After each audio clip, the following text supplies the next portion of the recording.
Yo, yo, yo, it is your boy Adam Coe here with another video after a day off. I am back and I'm better than ever. It is Wednesday, August 5th. Third game of a four-game series here. Giants versus the Rockies. We have Logan Webb against Jon Gray today.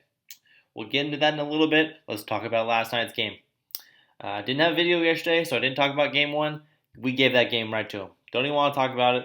Alex Dickerson, man, hit a home run, but that throw and the missed catching right costs us the game. Errors. Errors. Say it a lot because it happens a lot. 3 more errors yesterday. 3 more errors. Major League Baseball teams should not be having 3 errors in a game. And we're seeing it too often here with the Giants this year in 2020.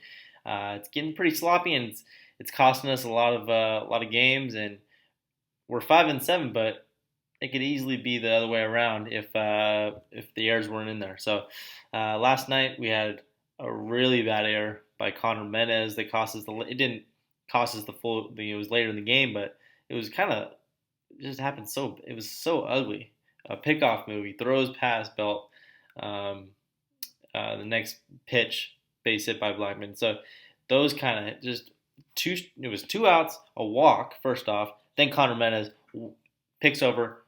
Guy goes to second. Next pitch, Blackman base. Like that was. It was just so quick, and it felt like a little league game. So that was terrible. And then Tyler Heineman, 3 catcher's interferences in one season, and it's only been 12 games. I don't remember even seeing. I don't remember the last time we had a catcher's interference with the Giants, and we have 3. I don't remember Posey. I don't think Posey's ever had it. I gotta double check that, but I've never heard Bus Posey ever with the catcher's interference. So I could be wrong about that, but 3 in 12 games is really, really bad. So some really surprises in the lineup tonight. Like I said, we'll get into that in a little bit. Kevin Gausman pitched really, really good. 5 2/3, 7 or 8 Ks, I believe, and he's throwing the ball really, really hard. It was nice and warm there, so when it's warm, pitchers throw a little harder, and he did. He pitched really well. I think he's going to be a great piece for us all year. A couple runs here and there. It happens in Colorado. Not going to blame him for the game. I also don't blame Kapler for bringing him out there in the 6th. A lot of people didn't like that. Our bullpen's, like I said, it's been in the last videos, it's been getting taxed the last week or two. So actually, the whole season. So if he can go out there, he's only thrown 75, 80 pitches. He could push himself a little bit, and he needs to do that. So we gave up another run after that, a home run to Arenado. But I don't blame Kapler for that decision. I blame him for other decisions later and some of the line decisions, but that was not one of them. Bullpen was decent yesterday. They had a little slip up, but here's the thing: when you have errors behind you, it's tough to pitch, and these pitchers don't feel like their defense is behind them. So that's not a good way to pitch with not feeling like you throw strikes. You want to strike everybody out. That's not a good feeling as a pitcher. Going towards the lineup yesterday, man, no Donovan Solano, no Flores, no Slater. How are we going to win a game? Those are the guys that are hitting for us. No Trump, no Chadwick Trump. I know it's righty-lefty, whatever. Put your best hitters up there, okay? I know Dubon was in there because he hasn't played in 3 days for a reason. Dubon has been putting really, really bad at-bats consistently. He had a couple of hits there, hit here and there. He's not our worst hitter, but he's striking out a lot. His defense isn't like the best. It's not like you have to have him out there. He's versatile. I like that about him. I want him on the team, but putting him in there against a hard righty, Marquez, didn't really make too much sense to me. No Flores and Solano in that game. Didn't make any sense to me. Solano and Flores can play every day. Put them in there. Didn't make too much sense. Anyways, let's talk about Duggar real quick.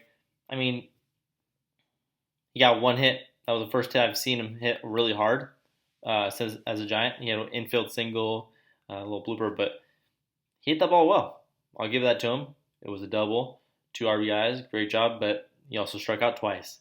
So, I mean, he just doesn't look like a Major League Baseball player right now, besides that 1 hit.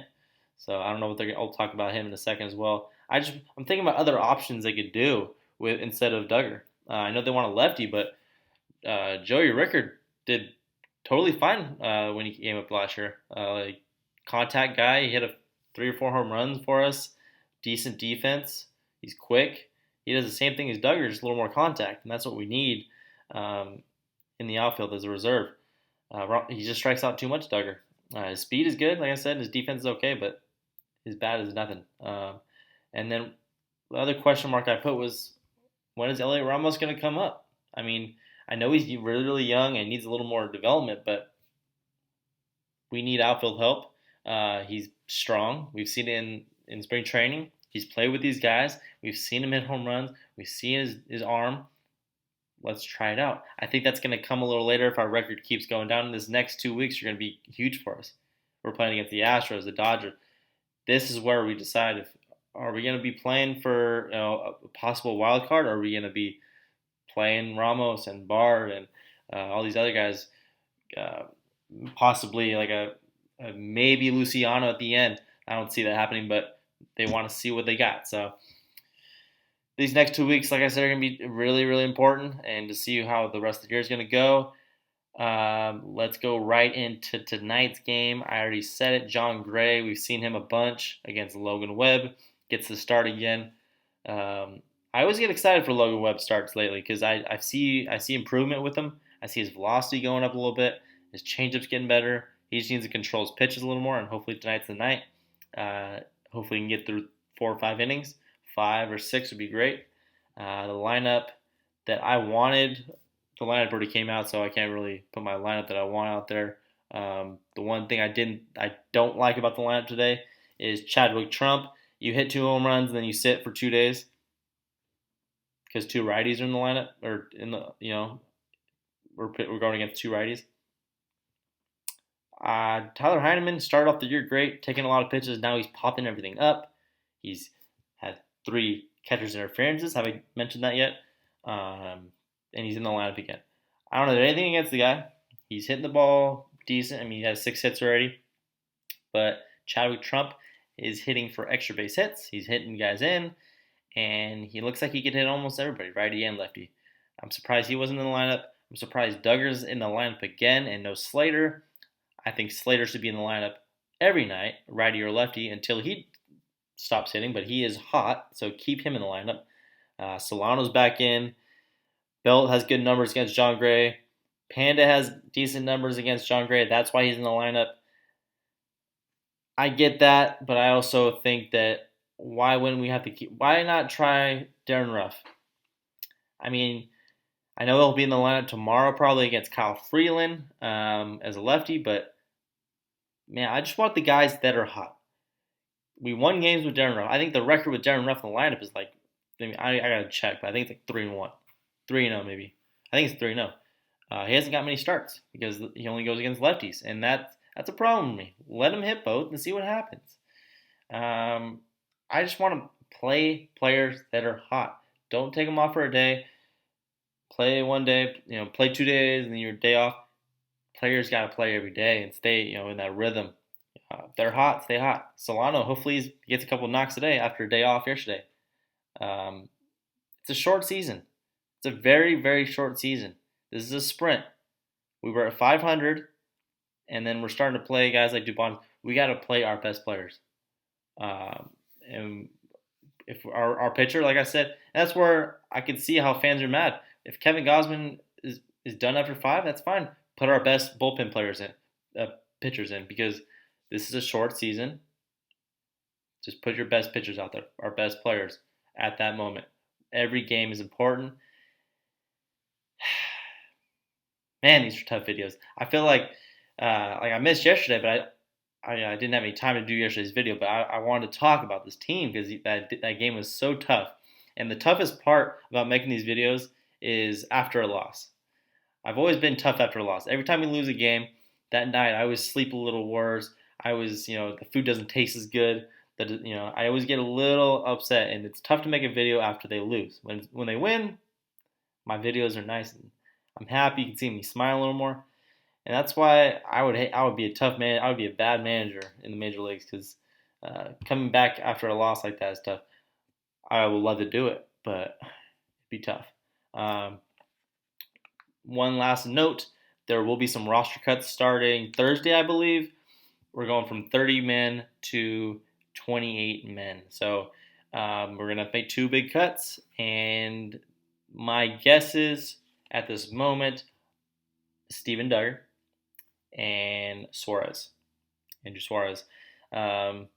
Just makes the most sense for me, unless they want to let go of Tyler Anderson, but he's been doing decent. Suarez hasn't had much time. He hasn't pitched yet, unless he does really well tonight or tomorrow. I don't see him staying. Actually, it's tomorrow, so yeah, 2 players cut. The only other option is to possibly designate Panda for assignment. That was my other guess, or Sam Selman. Selman's been pitching pretty well. He struck out everybody. He gave up a couple home runs, or just, I think 1 home run. So he's another option, but I like his stuff. I wouldn't want to designate him. Pando is the other option. He hasn't played third base yet. He's played first base and DH. We have guys for first base and DH. We have Darren Ruff. We have Wilmer Flores. We have Belt. Who else could play there? I mean, I bet Trump could play there. Slater could play first. We have a bunch of guys that can play that position, so we don't need a first baseman. We need a guy that can play every position in the infield. And Yolmer Sanchez is coming back. He didn't hit well in spring, but he's going to be healthy. And what are we going to do? I'd rather have a guy like Zach Green, the guy with pop, right-handed pop, that can play third base, first base, off the bench instead of Panda. We'll see how he does tonight. If he goes 3 for 3 with 2 bombs, then that knocks him off. He's good. But we gotta cut 2 guys. Not cut, but put them down to AAA, or a cut if they don't have options. So there's also Jarlin Garcia, who's coming back as well. They have to put him on the 28 men roster soon, or else they have to waive him, and they don't want to designate him because he was really good in spring. So when he's back, we got to put him on as well. So that'll be another player, but that's probably where Sam Selman takes the hit there. So that's the news for the Giants. Big game tonight, huge game tonight. It's kind of like the Dodgers series in the first series. We lost the first 2. If we can win these next 2, we're right back at it. We're right back at 500. So win tonight, and we have a lefty tomorrow of Kyle Freeland, who usually does pretty well against us, but he's not the same pitcher as he was 2 years ago. And we kill the lefty pitchers. That's our line. Our righty lineup. I call it that's our winning lineup. That's what we have our best players in. Solano, Ruff, Slater. Those and a Yaz batting 3 is our only lefty. I love that lineup. So I'm excited. I don't know if you can tell. Game time in about an hour or 2. Getting excited. Keep watching the videos. I got a couple people who are like, "Oh, you didn't make a video yesterday? What are you doing?" I didn't give up on you guys. I'm here for the people, man. Anyways, that's all I got. Go Giants. And I will see you tomorrow. Wait, I got one more thing. Player of the game. I wrote it down if you can see it. Yes. Not a crazy out of the blue. That's our best player, but Yaz. Yaz is the player of the game. Hit a home run for me. I did pick you in DraftKings as well. Go Giants.